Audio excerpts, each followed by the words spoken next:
O líder de governo acompanha o secretário.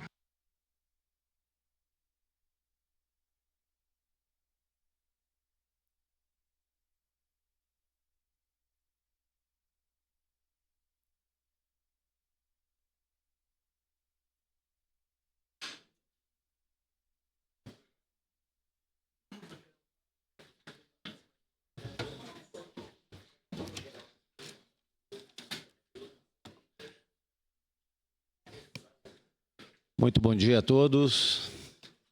Senhor presidente, Wagner Petrini, em seu nome eu quero saudar a todos os componentes da mesa.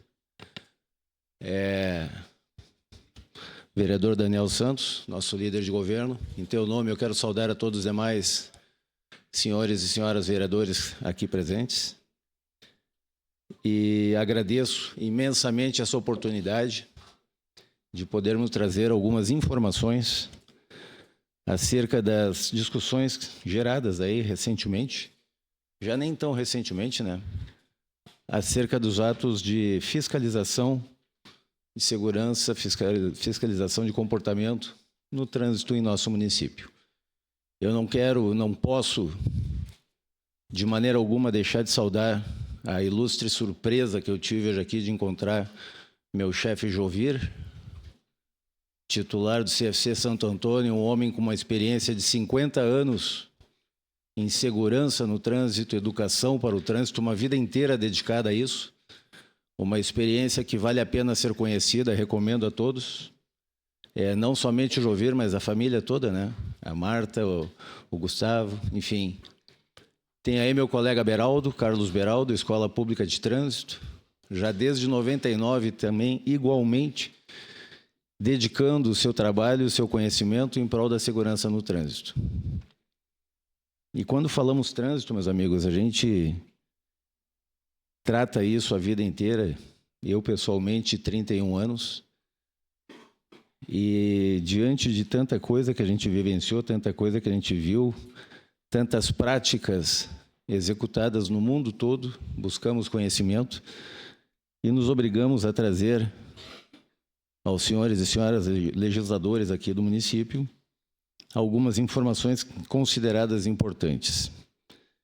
Primeira delas, nós temos em Caxias do Sul hoje uma frota superior a 353 mil veículos. Isso são números de veículos licenciados no município de Caxias do Sul.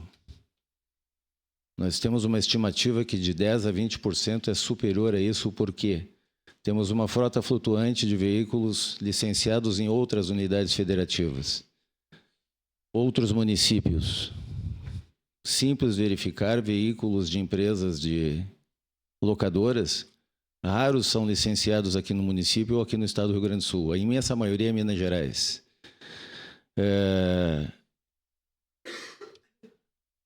Nos trabalhos em prol da promoção da segurança de trânsito, vale lembrar que em 2011 a ONU declarou o início de uma década que se encerrou em 2020, destinada à segurança no trânsito. Nós tínhamos naquela época, eu vou puxar agora números empíricos, um número que apontava para algo que girava, era o flutuante, 45 a 55 mil óbitos por ano no Brasil. 45 e 50 mil. Quantos municípios nós temos no Rio Grande do Sul com menos que isso de população? Como não se tinha esses dados de maneira precisa, por que não se tinham esses dados de maneira precisa? Porque nós temos muitos órgãos fiscalizadores, muitos órgãos que atuavam no socorro e no atendimento de acidentes. Por exemplo, vou trazer o exemplo de Casa, à época, Polícia Rodoviária Federal, nós considerávamos uma vítima de trânsito em óbito apenas aquela vítima que falecia no local do acidente. Está aqui o Tenente Becker, que trabalhou em Força Militar, Força Policial. Como nós tínhamos a condição de saber aquela pessoa, vereadora, que foi internada e faleceu no dia seguinte, na semana seguinte, 15, 20, 30 dias após, em virtude do acidente. Perdi um grande amigo agora na semana passada, o Léo Matias, vítima de um acidente na Rota do Sol, há 4 meses atrás. passou os últimos 4 meses na UTI, veio a falecer na semana passada. É uma vítima de acidente de trânsito. Dito isto, então foi determinado literalmente que os últimos 5 anos anteriores a 2011 se estabelecesse um prazo de 30 dias para verificação do óbito, independente de onde teria acontecido. E chegamos a uma constatação lamentável. Vamos nos deter a Caxias do Sul. Entre 2007 e 2025, nós perdemos em Caxias do Sul 935 vidas. Eu estou falando só de Caxias do Sul. Sendo elas 247 pedestres, vereadora.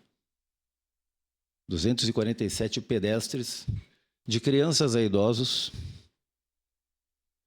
atropelados na via pública.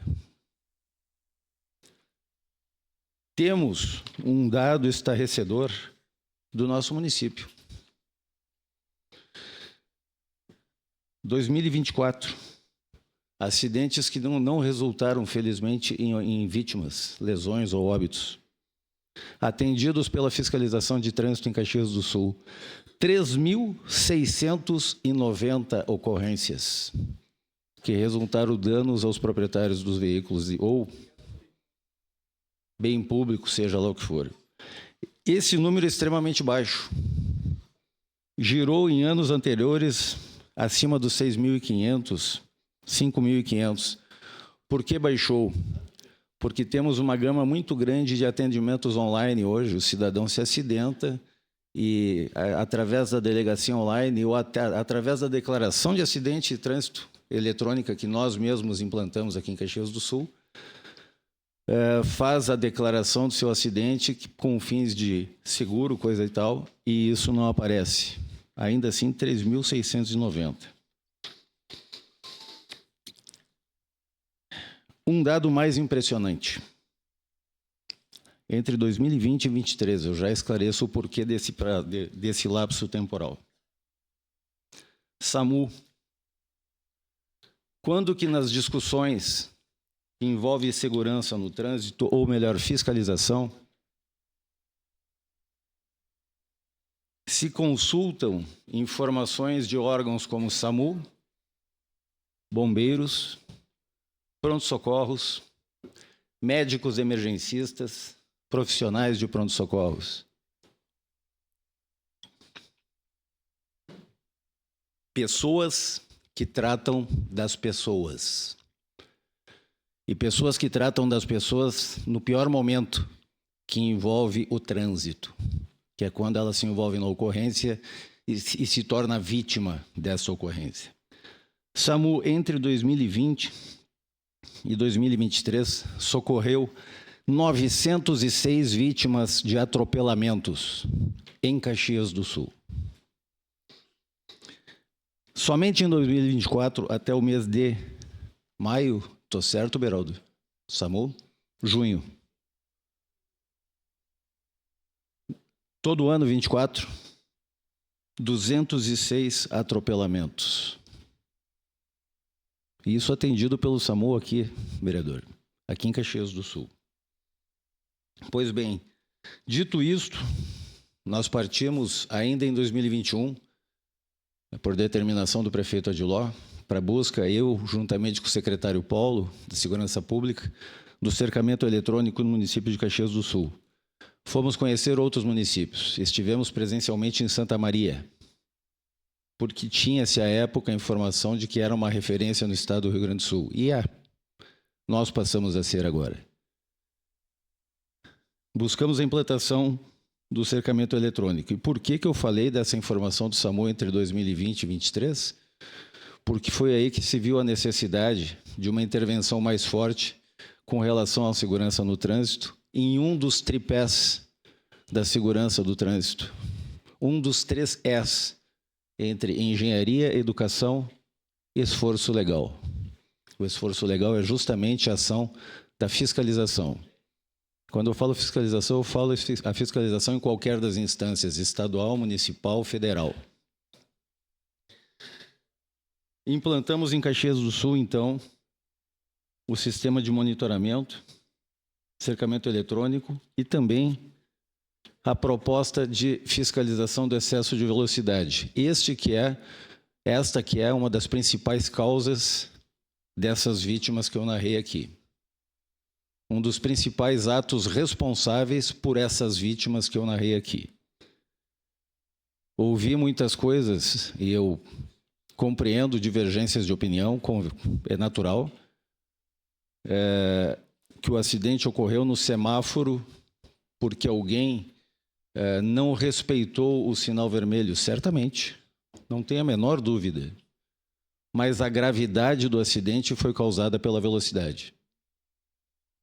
Aquele acidente poderia ser uma colisãozinha lateral, um abarramento lateral, sem a menor gravidade. Porém, temos visto isso recentemente, aqui no centro da cidade. Acidentes em semáforo com capotamento de veículos de grande porte. Aconteceu na Guia Lopes, ali com a Sinimbu, uma Commander capotada por uma colisão lateral. Não estavam dentro do limite de velocidade. Eu presenciei agora recentemente, esquina da Visconde de Pelotas, com a Pinheiro Machado, mesma situação, veículo capotado, e uma colisão transversal, Cristiano, que tu atendeste várias, eu acredito, tanto como bombeiro, como, sabe? Como é que isso acontece? Velocidade. Eu sei que a infração inicial foi uma, mas a velocidade foi a causadora da maior gravidade. Final de semana passado, até uma cena um tanto quanto peculiar de um veículo subindo em árvore, né? Enfim. Entendemos e sempre entendemos isso como necessário.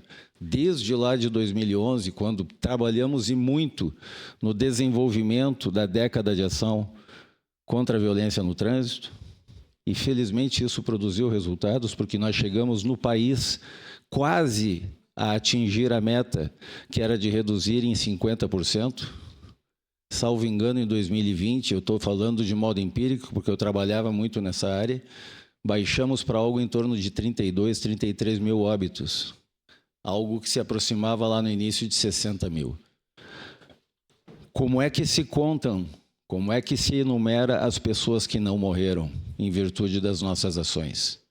Como é que eu identifico que através da educação, da engenharia, da fiscalização, a vereadora Estela deixou de morrer em um possível acidente? Não se tem como contar isso. Partimos para os 3 Es, então. Quero dizer o seguinte, são informações que eu também não vi nas discussões promovidas. E a arrecadação de uma autuação por infração de trânsito. Eu quero deixar bem claro também um pensamento nosso, corroborado pelo prefeito Adiló desde o início do mandato anterior, onde ele determinou que nós não utilizássemos radar móvel, famoso e popular secador de cabelo. Aquilo tem uma tecnologia fantástica. Eu operei em rodovia federal. Eu tive a oportunidade de testá-lo na Freeway, aonde uma distância de 1.230 metros identificamos veículo e velocidade. É uma tecnologia fantástica.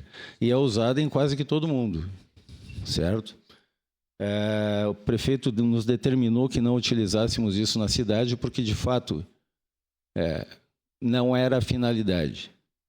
Com relação aos radares que agora operarão, logo em seguida, todos foram precedidos a sua instalação de estudos técnicos, onde esta acidentalidade que eu citei é o principal dos itens qualificados no estudo técnico. As causas presumíveis ou que corroboraram para o resultado do sinistro estão incluídos o excesso de velocidade, daí o porquê do controle do excesso de velocidade, e o resultado obtido, que eu ia falar, que nós obtivemos em todas as instâncias de fiscalização com redução de acidentalidade através da fiscalização de velocidade, de excesso de velocidade. Ou seja, é sim uma das ações necessárias para a segurança no trânsito, a fiscalização, não somente a velocidade, como toda e qualquer infração praticada no trânsito.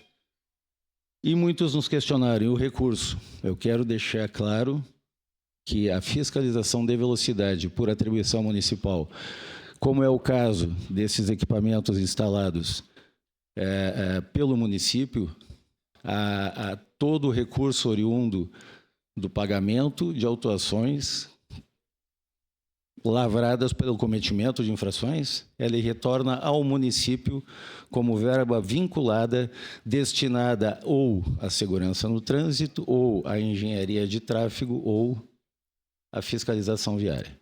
Ou seja, retorna totalmente para o município para este fim.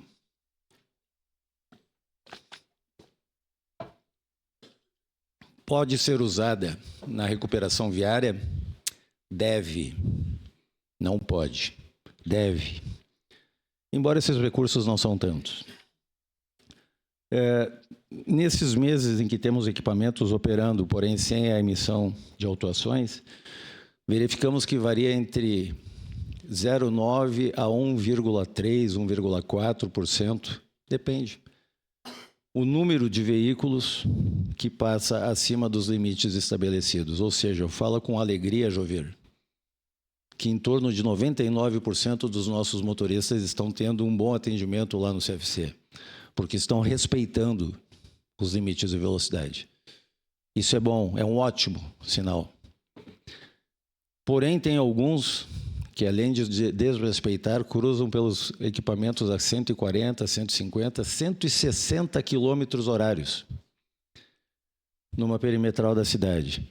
Ouvi alegações de que o limite de 60 é muito baixo. Eu quero ressaltar que a BR-116 tem toda a extensão da travessia urbana com limite de 60 quilômetros horários. Isso é determinação feita com bases técnicas. O tempo de reação a 60 km por hora é um. O tempo de reação a 80 km por hora é outro. Um acidente a 60 km por hora produz um determinado dano. A 80 km por hora multiplica muito. Ou seja, não é porque alguém achou bonito, o 60 é legal, vamos deixar 60. Não. Tem amparo técnico para isso. As rodovias federais, aqui no município, a rodovia federal possui controle de velocidade já há mais de 2 décadas. Nunca ouvi qualquer reclamação maior a respeito disso. O mesmo com relação à RS 122. Em 2011, eu assinei como gestor público na Polícia Rodoviária Federal um convênio com o município de Vacaria, 2011, quase 15 anos atrás, implantando a fiscalização de velocidade lá em Vacaria, na rodovia BR-116 e BR-285. Hoje, inclusive, a fiscalização das BRs lá, através de convênio, é exercida pela fiscalização municipal do município de Vacaria. Então, meus irmãos, eu quero deixar claro essas situações. São números, são pessoas. Trato chamar a pessoa como um número, né? Mas só conhece isso quem passa por isso. E eu a vida inteira tratei com vítimas de acidente, tratei com pessoas acidentadas, pessoas recuperadas de acidentes, e os traumas são gigantescos. Nós temos sim que, através da educação para o trânsito, e por isso eu trouxe o Beraldo comigo, trabalhamos todos os dias da semana, são 6 fiscais com dedicação exclusiva para esse fim, trabalhando na educação para o trânsito, visitamos todos os centros de formação de condutores, todos. Todo condutor habilitado em Caxias do Sul passou por 1 hora, no mínimo, em conversa com um dos nossos fiscais. Todo condutor habilitado em Caxias do Sul. Empresas, escolas, instituições que nós visitamos todos os dias é incontável. Ou seja, a educação para o trânsito está sendo praticada em Caxias. O esforço legal, sim. O esforço que está sendo feito pelo prefeito Adiló para investir em recuperação viária na cidade, há muitos e muitos anos não era realizado. E quando eu falo recuperação, não é só asfaltamento, é a sinalização. A sinalização cobrada para os equipamentos de velocidade, nós temos a resolução 798 do CONTRAN, que regulamenta a sinalização, e eu garanto e assevero a todos vocês, nós multiplicamos no mínimo por 4 a intensidade da sinalização em cada um dos 19 equipamentos que nós temos, que fiscalizam 44 faixas, extremamente sinalizados. Aliás, para isso, as discussões dos últimos dias nos auxiliaram muito, porque que deram uma evidência muito maior a algo que já vinha sido percebido. Novamente, senhor presidente, eu agradeço muito a oportunidade, quero dizer que a gente está plenamente à disposição para todo e quaisquer esclarecimentos considerados pertinentes que virem a surgir após essa nossa conversa. Muito obrigado. Obrigado, secretário adjunto Afonso, pelo seu tempo. Muito obrigado. E peço que suspenda a sessão por alguns minutos, fazendo favor.